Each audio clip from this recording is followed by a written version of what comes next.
If you do both public and private work, you know that there's a big difference between the way a public agency works and a private client works. So in this video, I'd like to talk about how a project manager can make the shift in mindset from working with a private client to working with a public client. Now, you know what it's like when you start to work with a public client. They move slower. There's more bureaucracy involved. The types of people who work at public agencies, whether it be on a local, state, or federal level, are different than the entrepreneurial types of people who are involved in private work.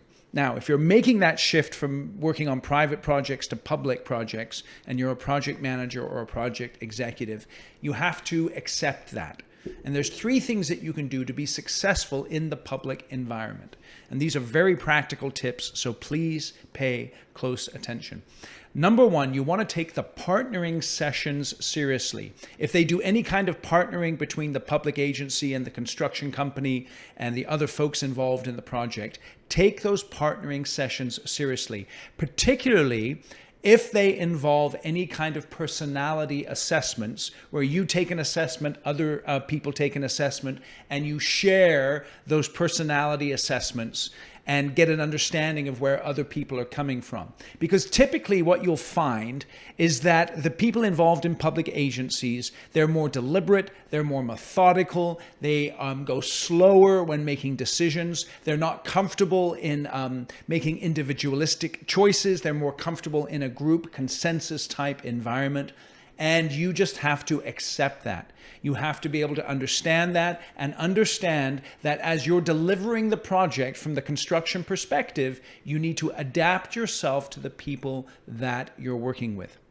Okay? Now, second thing you have to do is then think ahead. Because public agencies tend to go slower when making decisions, you need to anticipate that. So when you're putting your RFIs together, think 4 weeks ahead on the project and get busy working on those RFIs that are going to be coming up 4 weeks in advance. Whereas on a private project, it may only take a week or 2 weeks. So get ahead of where the project's going so that you can get things moving in a more efficient manner.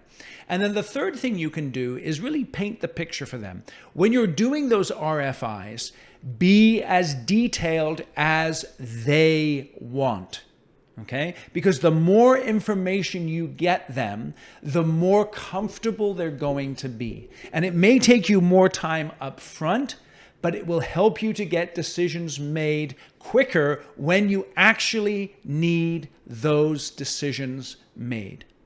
So if you're making that shift from working on private work where things are sort of running and gunning and you're just taking care of business and negotiating on the fly and getting stuff built, and you're moving into the public environment where things are more slow, they're more bureaucratic, they're more methodical, make sure, number one, that you take the time to understand the people that you're working with. Number two, that you're getting ahead in terms of the project process and getting your RFI ducks in a row as far out as you can. And then number three, when you're producing those RFIs, make sure that you're as detailed as possible so that you expedite the decisions and the direction that you're wanting to achieve on the project. So, hope you found this helpful. Feel free to share this video with other people that you think may benefit from watching it. Thanks very much.